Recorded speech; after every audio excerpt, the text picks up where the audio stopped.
Hi, I'm Todd Finnerty, and this is your Membership Minute for June 26th.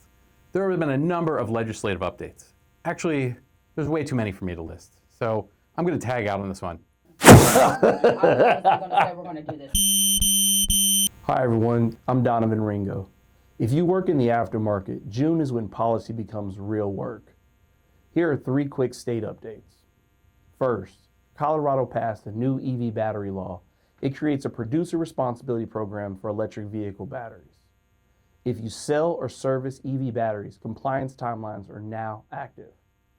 Second, battery rules are expanding fast. We sent a member alert on California's SB 1215. This law expands California's e-waste program to cover products with embedded batteries.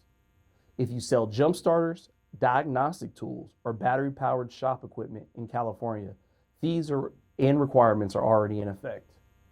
We also issued a member alert on Wisconsin's new battery EPR law. That program takes effect in 2027. Producers will need to join a battery stewardship organization to keep selling covered products. Planning should start now. And third, glass and 8-ounce rules keep spreading.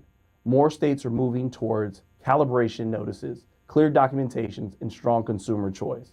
This is what the Auto Care Association tracks every week and why members get alerts before these rules disrupt business. Thank you for watching, and if you're a member, make sure the right people on your team are seeing these alerts.